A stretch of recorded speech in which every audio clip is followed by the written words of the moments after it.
Ah, good morning, everyone. Superstars. Good morning, Charmaine. Morning, Karen. How are you, sweetie? Good, thank you. That's good. Feeling ready to cover off our series 27. Man, oh man. So YouTube, Karen, how YouTube, you'll find 26 other series that what we work towards is, I guess, raising that vibration. So keeping us in a nice space where we can manage our highs and our lows and in-betweenies. So we thought this week, everything we talk about, really the outcomes come back to the same feeling. It's that being able to deal with life, any adversities that are thrown our way, that we can just, bounce back from them without doing too deep a dip and spike. So we can feel really, really happy. And it's like a very, fake kind of happiness when you say, I'm fine. Or we can be really, really sad when we just can't get out of that space of darkness. So you can see our wolves in the background. Hey, Charmaine. Charmaine's got on the red, black combined, white and black, sorry, with the red eye, which was really cool.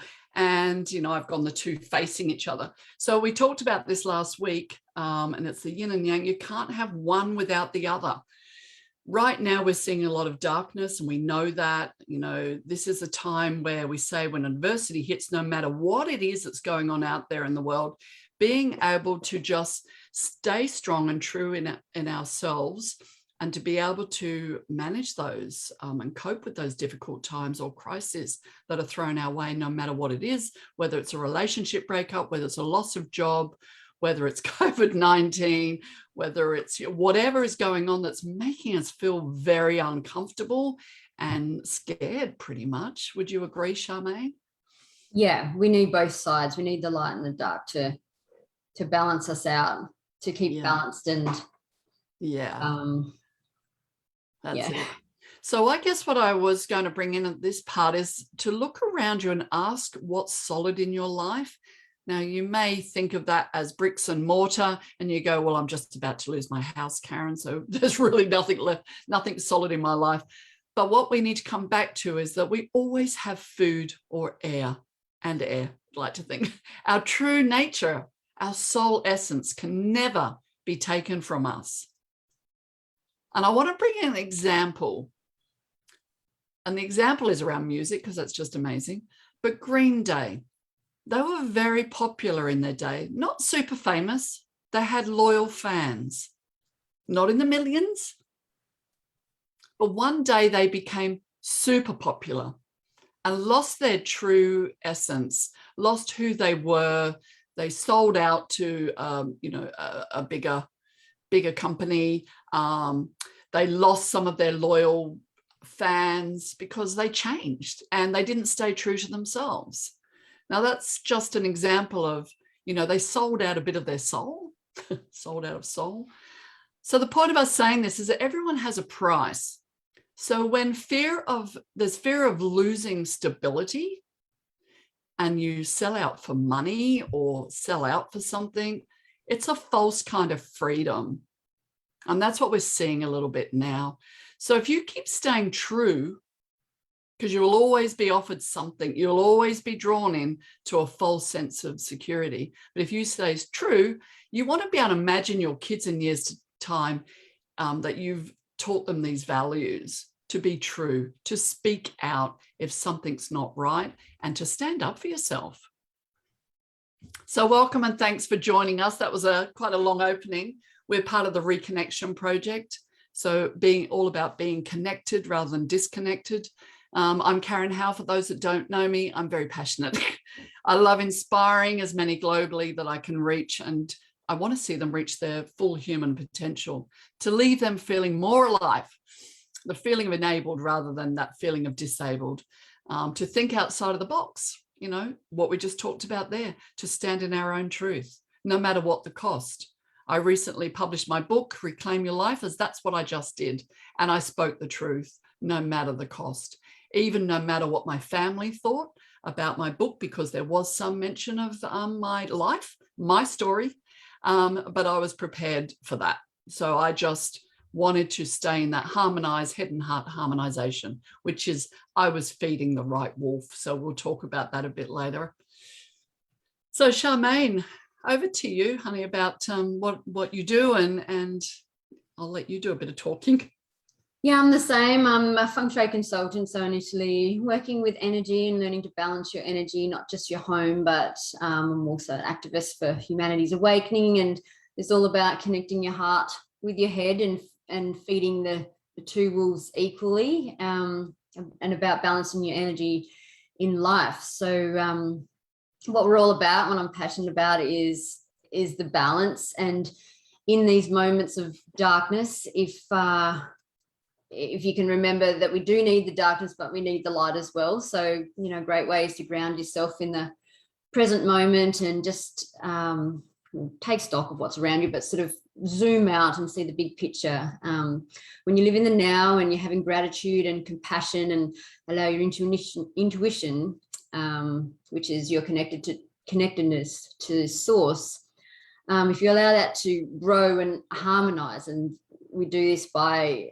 that is called feeding your white wolf, opposed to always feeding the black wolf, which is fear and conditioning, which disconnects us. So, we've talked about this in previous series, that, the feeding into fear, like, it really does disconnect us. So, we don't want to get rid of the dark completely, but we need that balance. So if we just try spending 5 minutes a day just being grateful for something, even in the worst situation, you can bring yourself back to center, back to balance. Yeah, because I find that because what we talked about, we don't want to say kill off the black wolf at all. We just don't want to overfeed that black wolf, right? No, that's what we were saying before in the last episodes, that all the darkness and the grim and the fear and the stuff that's going around, or even war, if you want to think of war that way, we don't want to get rid of it because it's the dance of life. So what we're not, when we're talking about the black wolf, white wolf, it's always good against evil in all the movies, and we're always fighting that. There's always challenge, and there has to be. The point of life is bringing calm when there's chaos, is what we're talking about. So we're always returning to calm from chaos, and we need the chaos to return to calm. And so if we get rid of the chaos, we're not living, our heart is not beating. So as Karen just said, what we're talking about is, the white wolf is, the black wolf is the despair and the fear and the anger that we might be feeling, and the white wolf would be seen as the hope and the love and you've got this, which is our topic for today. And so we're feeding that white wolf, we're feeding the love and the light, and that you've got this, and we're not trying to kill off or ignore the black wolf, or not feed him at all, because we need him too. We need him when we really need to stand up for ourselves. So if we get rid of him, and that's not the balance. That's not what we're after. We're after, balance. Yeah, that's a really cool. And I love using the black and white wolf as the analogy. There's such yin yang and dark light. Yeah. It's an analogy. Yeah. And, I guess quite often though, when people feel the dark wolf, they're overwhelmed. Particularly, again, what's going on at the moment, they're overwhelmed. It's find something, and this is what we're going to talk about next. And gratitude is a great place to start to bring you back into that state of balance. So for those that love science, I'm going to share some information here. Happier people are grateful. It's proven. And grateful people are happier. So in fact, experimental studies show that we can get people to practice gratitude. They literally become happier. Now, again, we're not talking about staying in that high state of happiness and positivity and all the rest of it. It's about reaching a balance of happiness. So you're actually not having those big dips each day. So if you are gratitude, it works like this. When we're in a grateful state, so just imagine something you're grateful for. Think of it right now, whether it be when your baby was first born, if you had a baby or a child, or, a job that you love, or your partner that you are simply in love with. If you're not now, you was. at some point, something to be grateful for. Just hold that, okay? So if we feel those states more frequently and with more intensity, this will lead to feeling grateful for much longer. And that's what we want to do, is to stretch these things out for longer. And it's new habits to create every day. Just use one piece of gratitude, but just use it, do it, really do it. Because which in turn increases our grateful state, which in turn boosts our well-being. So this is an overall health and well-being for our mind, body, and soul. And it's a positive feedback loop. So it's a key part of maintaining our emotional well-being. So it decreases our toxic emotions, including the envy and resentment and regret and frustration. It reduces the risk of depression, anxiety, and suicide. Now, I've taken this off a site, that part of it, so it's credible information, so you don't have to just believe us, but it helps us build resilience. And once you try it, you will feel it. So, you don't even need to believe what we're saying. Just try it. If you're looking for a change, this is a great place to start, is to be grateful. And we can battle through the low parts of our lives that we talked about and become stronger in the future.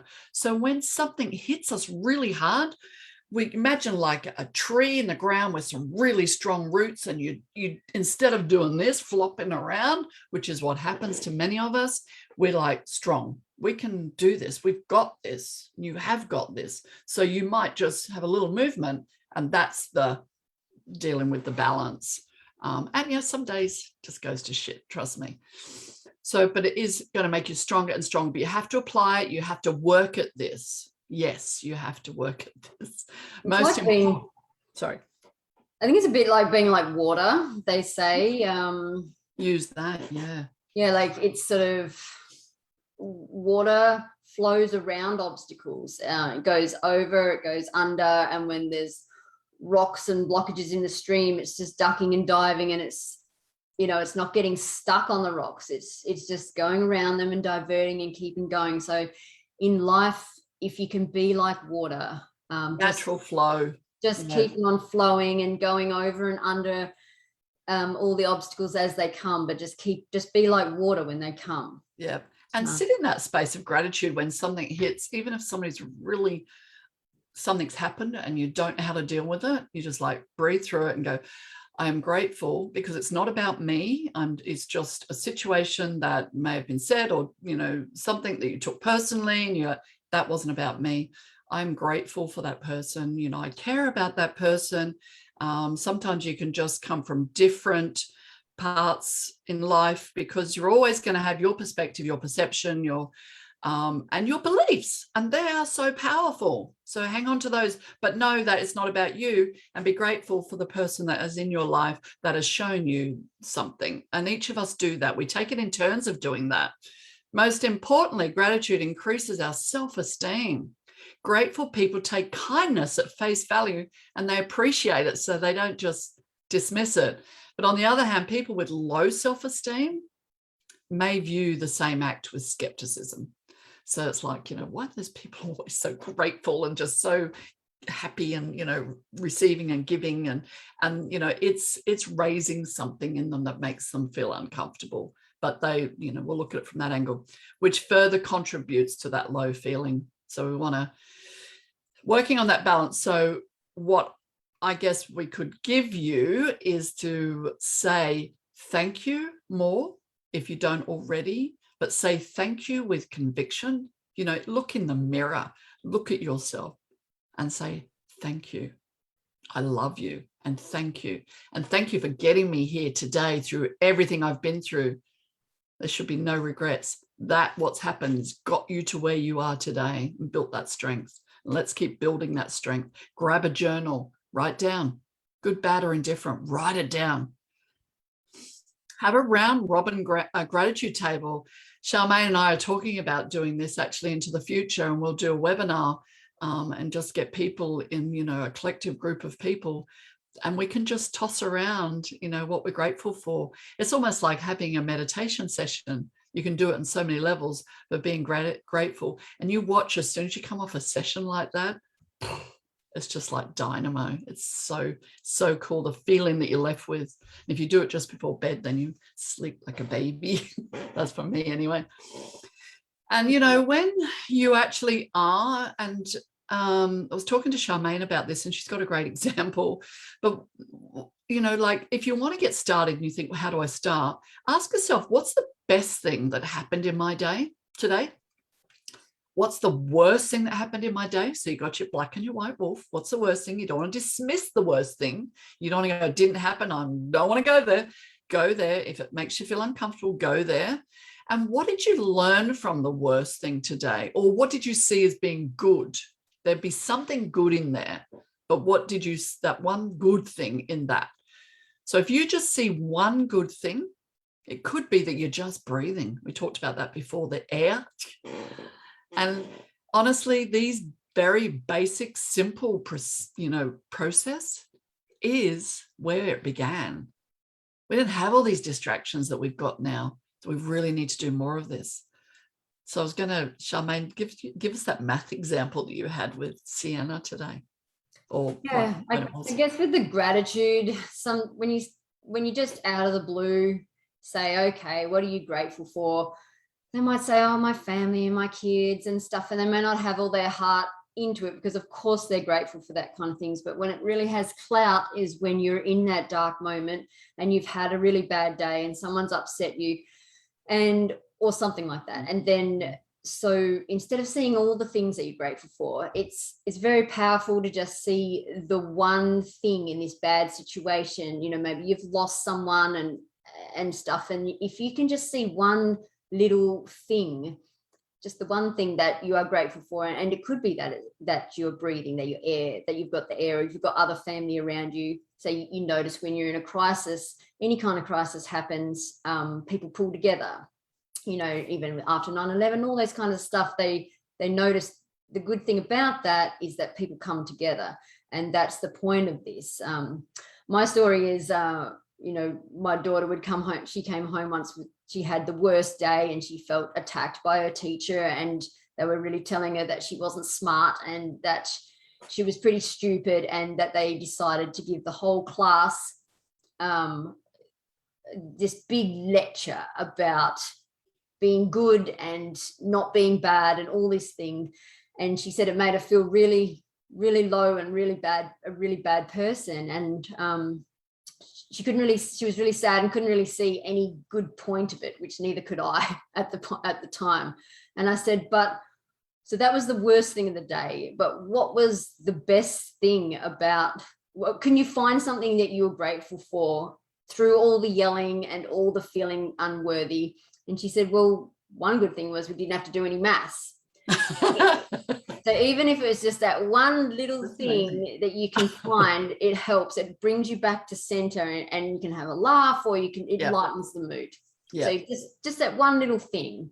Yeah. You know, that's find something good. Yeah. Find something good in something bad. Yeah. And right now, always is.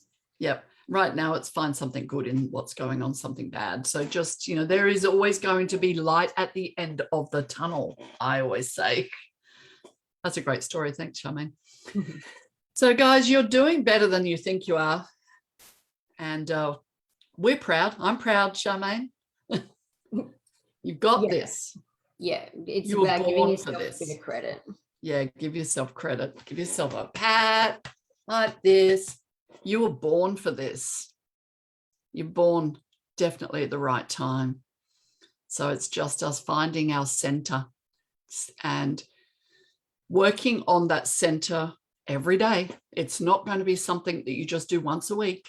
It's a bit like exercise, a bit like brushing your teeth. It's a bit like, even my exercise, it's new habits that we're needing to form, or you would not be listening to us here. We would not even be having these conversations, because we ourselves need to practice this every day.